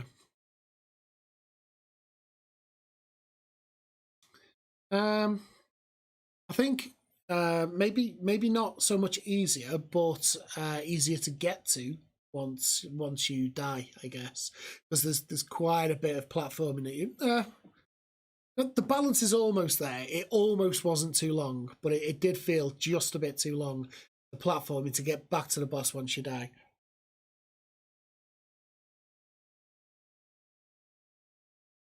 In terms of the actual gameplay on that game, it felt super nice to play. The character controller felt great. Did find quite a few bugs as we went along there, but I'm sure the developer will they're very easy things that the developer can kind of fix up there. But in terms of an indie game, this is probably one of the indie games that I've most anticipated buying when it comes out, since I've been doing these reviews, which says a lot, because this is when I do my core gaming, I tend to stick to like PS4 or Xbox One. But I do actually feel that this is one of those games that I can't wait for it to come out properly, and then I can just sit down and actually play it through. Definitely need to see more of a demo with a map. If we had a map, the platforming to get back to that boss, I'd have done that, because it would have been easier to actually see from the map all of the steps I need to take to get down there and do it in one kind of really quick hit. But I think my memory's not great, and going through it then, I just didn't want to be just going through loads of different screens to try and get to that boss again and forget my way. So if you do like that game, I suggest just going on to Kickstarter. If you haven't funded or put anything into there already, just, if you can, if you're able, lots of people aren't able, put something in. And then be sure to watch him for the last 24 hours on his streams, and just see, what kind of things he's getting up to. I think he's he's doing some character designs, boss designs, some different kind of pixel art. Some of the Kickstarter supporters are actually going to be on live with him and doing certain things to promote the game. So that should be quite fun. I'm going to certainly tune in for a bit of it myself. Obviously, it's 24 hours, so I won't be tuning in for 24 hours. But yeah, I would say definitely go and check this out. The demo is available from the Kickstarter page. So if you go to the Kickstarter page and you just scroll down, I believe, here, just about an eighth of the way down the page, just go ahead and click that button there, and it'll take you to a download, and you can play that game. Just get a feel for it yourself to feel what it's like. It's a really, really good example. And in fact, if you're making a similar game yourself, and Mike, this might be really good for you to download and have a play with the character controller, because you are making a kind of a platform. And I know you said you might not have jump in there, but Haiku feels like they spent a lot of time on the character controller itself, on the weighting and the gravity side of the controller. So if you want to know what a nice weighted character controller feels like, download Haiku. Have a little play around with that and see, if that gives you any kind of ideas into what you need to put into your own game. So I think that's all I've got actually in for tonight. There is another game that I wanted to highlight actually. It's called, I'm a really big fan of point and click adventures, and there is one that I've been following on Twitter called Dude, Where Is My Beer? I'm just going to put this up for you.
So that's Dude, Where Is My Beer? It looks really good. I'm a massive fan of point and click adventures, right back to all of the Monkey Islands. In fact, it's not necessarily a point and click adventure, but it was one of the games that actually started these kind of things off way back on the ZX Spectrum, which we're talking about the Dizzy games. So things like Treasure Island, Dizzy, etc., where you had to go around it was kind of a platform. You go around, you'd collect certain objects, and you'd have to use those objects to get through to the next parts of the screens and so forth. And that was the start for me. That was the start of, well, actually the starting of my kind of gaming was Betamax way back in the day, and then to Atari 2600 and so on and so forth. So I kind of grew up in the boom where consoles etc. started to first come out. But I was very fortunate to have not myself. I was very fortunate to have friends who were able to afford these latest computers and consoles as they come out, and I'd spend hours and hours and lots of sleepovers at friends' house when I was younger, just playing through these games. And I just remember games like Monkey Island, especially, and things like also later ones like Grim Fandango. Absolutely amazing games to play. They give you a great sense of achievement when you complete them, when you solve the puzzles as you're going through the game. So if you're stuck for a game to play and you're not sure what you want to have a little go of, Grim Fandango has actually been remastered, so it's got like a remastered version. That's a great game to actually start with, but I would absolutely, if you haven't played them, recommend the Monkey Island games. And this game seems to be, it's one of those types of games, a point and click game, but there's a lot of these games about because there's actually an engine that helps produce these games.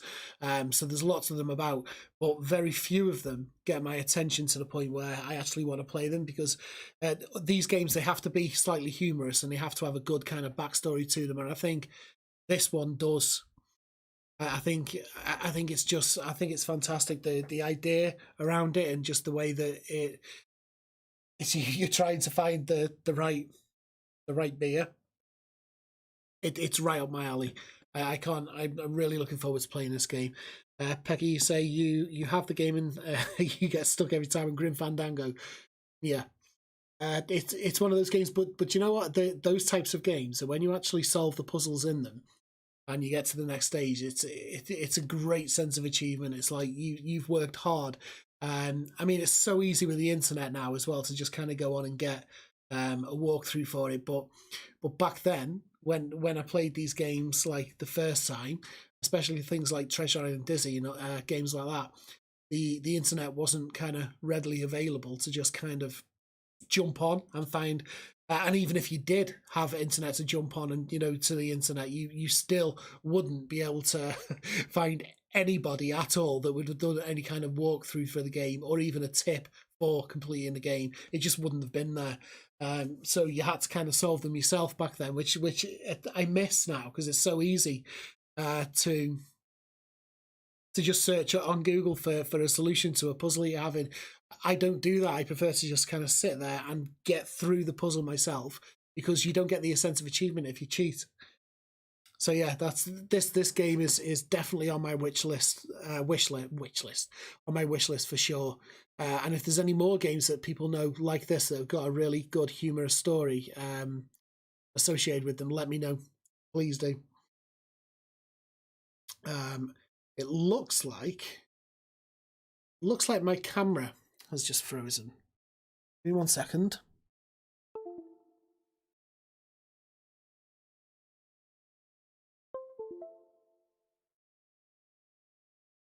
Yeah, something happened there and my camera just kind of froze for a second, but there you go. We're back up and running. Play the Talos Principle. Let's take a look at that, because that sounds interesting. Talos game. It's a narrative-based puzzle game.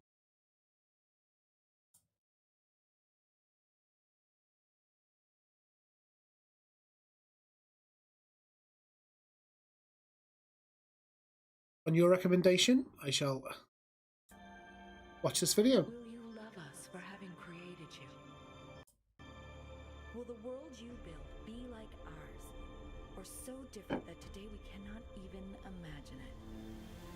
Step into the light, child. Is there anything that we associate more closely with intelligence than curiosity? Our mythologies are full of riddles and mysteries and divine knowledge. Okay.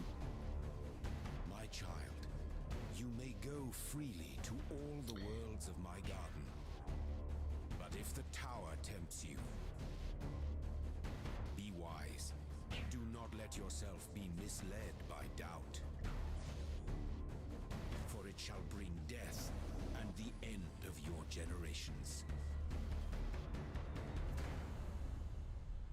So be it.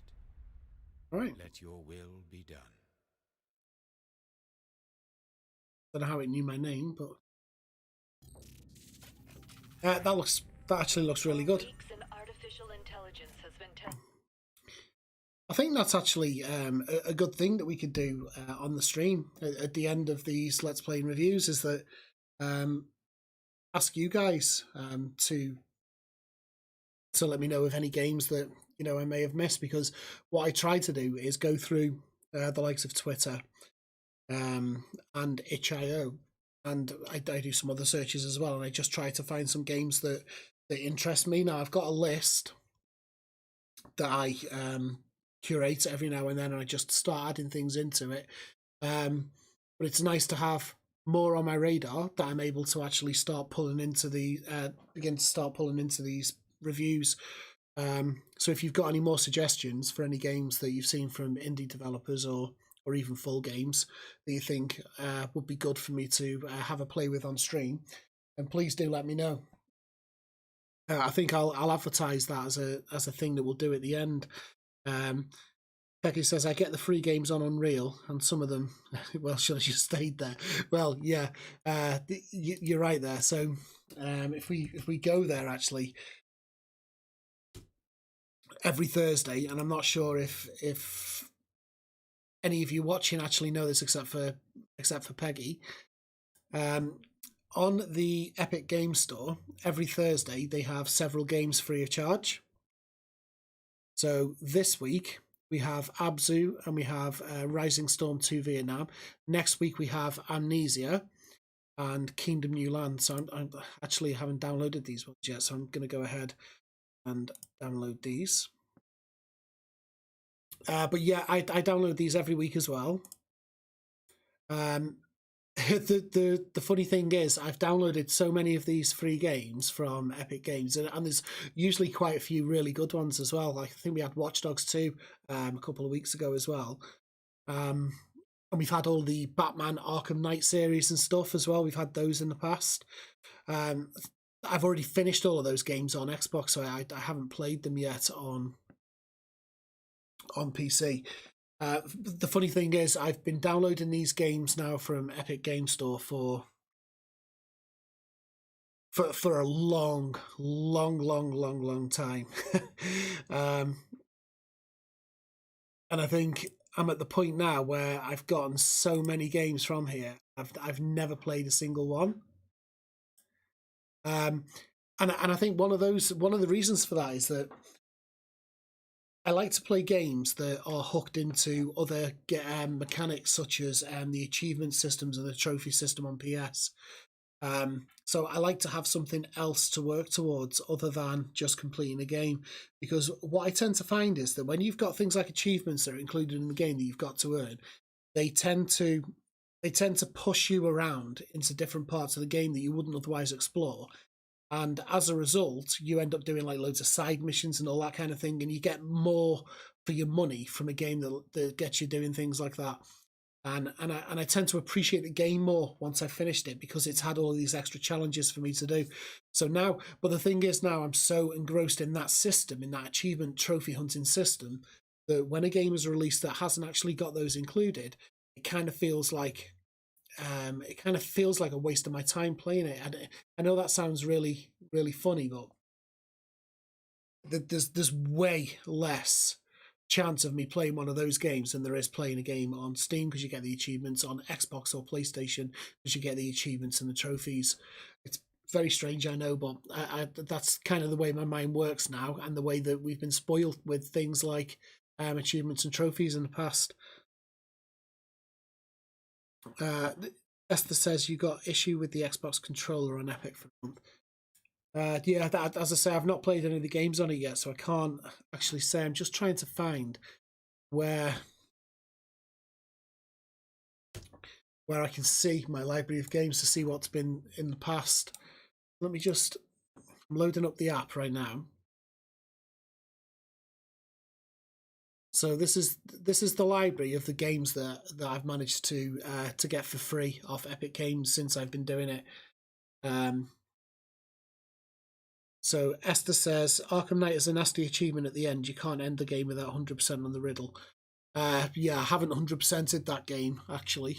Well, that game was fantastic. That was such a good game. I finished that on Xbox One, maybe Xbox 360, whichever version of Arkham Knight it was. I know there's been a couple of them.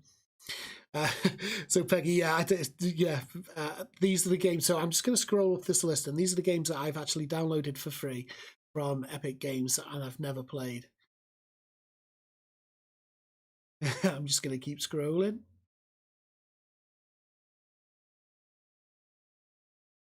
So yeah, you can see the amount of games there, which it's great to have them. Like you got Watch Dogs 1, Watch Dogs 2, World War Z, Wolf Among Us, which I've actually played on Xbox, by the way, which is an amazing game. You should definitely play that. Stanley Parable, that's another game that I actually do want to play, but I'll probably end up, even though I've got it on here, I'll probably end up picking that up on Steam because it'll have achievements. Very, very strange, I know. You got things like Superheart, Sherlock Holmes, Crime and Punishment, Soma, Shadow Tactics, Remnant. Rocket League is free now on Epic Game Store. Picanico was last week's. Metro, some of the Lego Batman games, Just Cause 4. So you can see that Hello Neighbor, and actually Grand Theft Auto 5 as well. So you can see that there's so many games that have been released on here for free. You've got 92. I don't know how many I've got, Esther. Where do I find that number? I don't know whether I can find that number.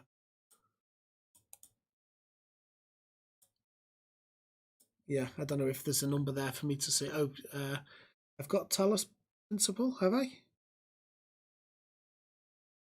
Ah, okay. Well, wouldn't you know? This is going to be the first game from Epic that I'm going to be downloading. So there you go. You learn something every day. There you go. That's installing. So I will actually give that a go.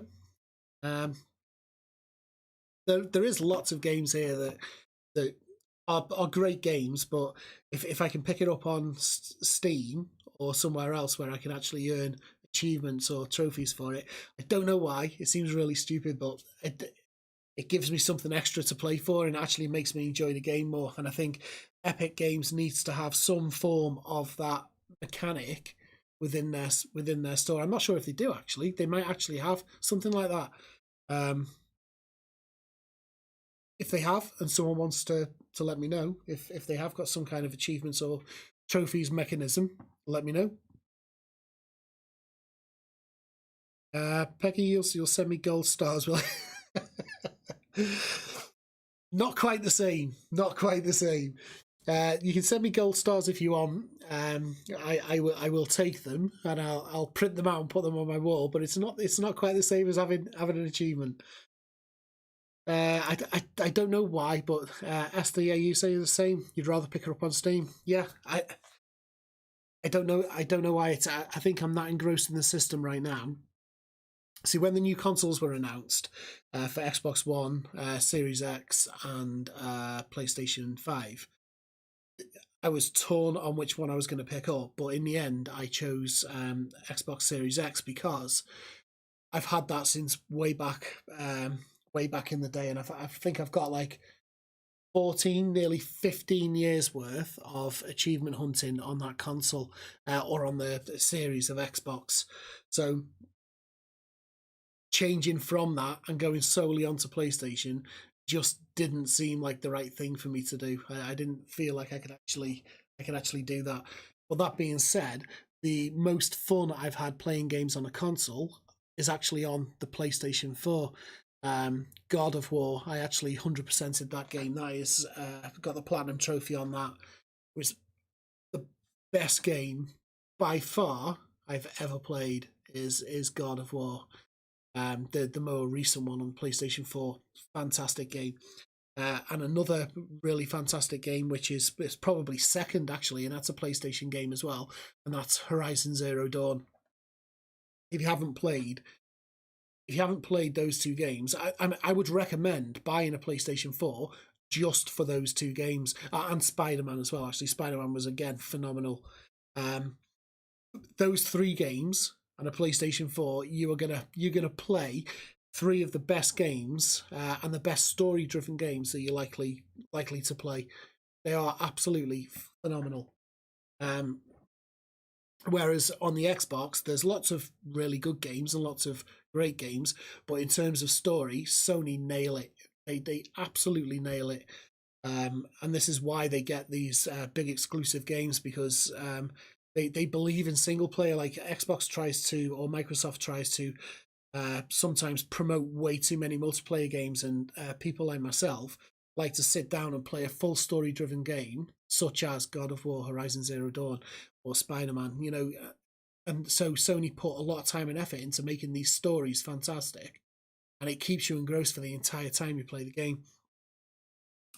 Spider-Man 100% there for USD. Yep, for me as well. It's fantastic game. I also, so on the PlayStation, I have very minimal games. I mean, I download the free games every month on all consoles and Epic and everything else.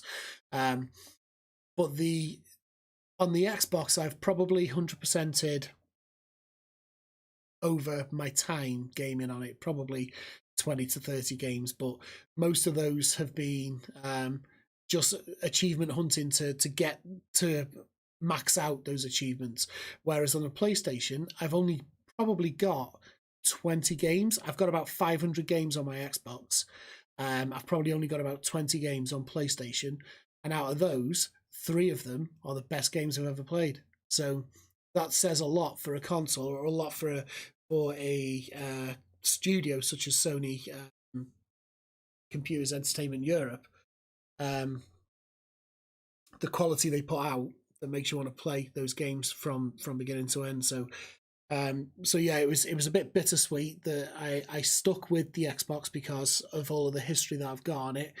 And I will pick up a PS5 as soon as the new God of War is released. If you've got a PS4, absolutely 3 games you need to play. You absolutely need to play are God of War, Spider-Man, and Horizon Zero Dawn. If you've got a PS4 and you haven't played those games, I haven't got a clue what you're doing. Get on with it. All right, so I think that can be it for this stream. I've actually had quite a bit of fun at the end of the stream as well, talking about all these different things. I might actually think about doing some kind of a stream where it's just more of a hangout where we talk about games, and we research different games, and we get on the hunt to find some classic games. I think that might be a nice little stream to have. Anyone in the comments right now think that could be a good little hangout? Maybe go through some old point and click games and play some of those on stream. Just random, I guess. Esther says Uncharted. Yep, so Uncharted, I've played a couple of those games. Haven't ever felt the need to actually go through and 100% complete those, but they are really good games. and they do feel really nice to play. I'm actually playing at the moment on. Let's have a look. What's the most recent Uncharted? Let's have a look.